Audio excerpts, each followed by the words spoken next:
Morning, children. Today we will study about the parts of a flower rather than reproductive parts of a flower, right? So this is a hibiscus plant, children. I have made this video in order to give you clue about how does a hibiscus plant look like. So children, this is a hibiscus plant and this is known as China rose in normal language. So children, you can see the flowers growing on this. So I will pluck one of the flower from here. So children, this is a China rose, which is also called as the hibiscus. So this is a bisexual flower, children, because all male and female parts of the flower are present on the same flower. That is why it is called as a bisexual flower. So coming to the parts of the flower, children, this is a pedicel, which is called as the stalk. I will remove it. Then you can see these are the thread-like structures, which is known as epicalyx. This is green in color and it spots the calyx. Calyx is also known as the sepal in normal language. Scientifically, we call it as calyx. This is epicalyx. I will remove it slowly. So, removing epicalyx. Fine. Then, we will come to the next whorl of the flower, that is calyx.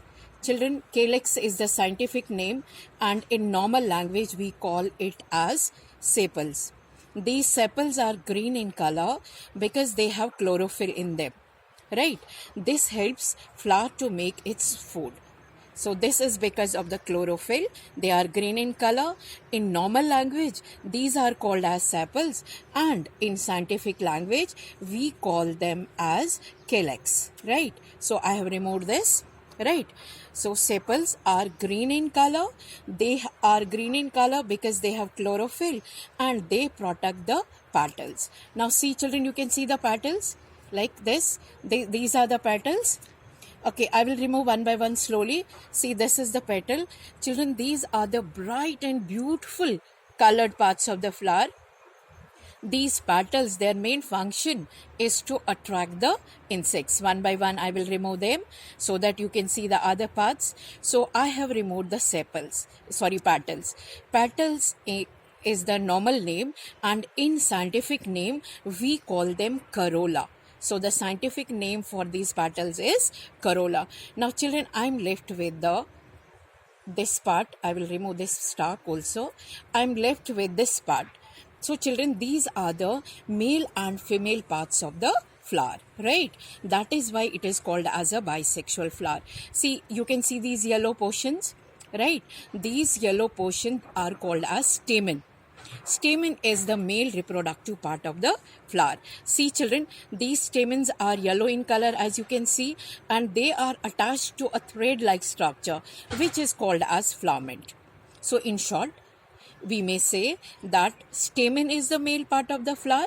It is made up of two parts. One is this anther, another is the thread-like structure on which it is attached, and that is called as the filament.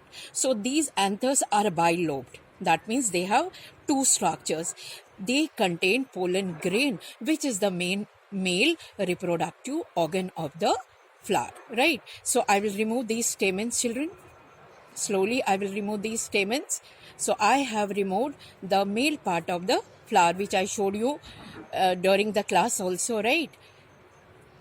So I have removed the male parts of the flower, children, stamens. Now this is basically the filament which on which anthers were present. So I will remove them, right? At the top, children, can you see this dark sticky color substance, dark rounded color substances? These are called as the stamen. Stamen, and this long tube-like structure is style. This is ovary. This portion is ovary, and this whole is the female reproductive part of the flower. That is why hibiscus, which is the scientific name of China rose, is called a bisexual flower, because both male and female reproductive parts are present on the same flower. So children, this is the stigma, right?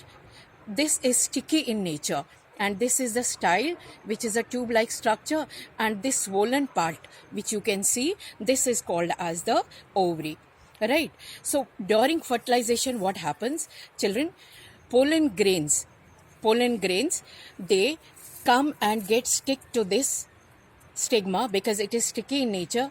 Stigma then allows those pollen grains, the moment they get stick to the stigma, they make a tube like structure which is called as the pollen tube. Then that pollen tube enters through this style and reaches the ovary, which you can see at the base.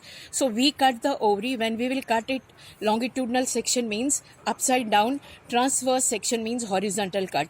We can see the arrangement of the ovules. So this time I can't cut it because I don't have the razor and all. So but it contains ovules. The moment the pollen grain makes the pollen tube, enters the ovary, it gets fused with the ovule and forms the zygote. That is how fertilization takes place. And once the zygote is formed, children, what happens? I will show you the flower again. So after fertilization, the changes that take place, that is all these parts, they dry up and they fall off, and rest ovary develops into the fruit, and then seed formation takes place. That is how reproduction takes place in this flower. This is a China rose or hibiscus flower. Here bisexual, this is bisexual flower because both male and female reproductive parts are present on it. So this is the sexual reproduction that takes place in the China rose. Hope, children, you might have understood. Thank you and have a nice day, children.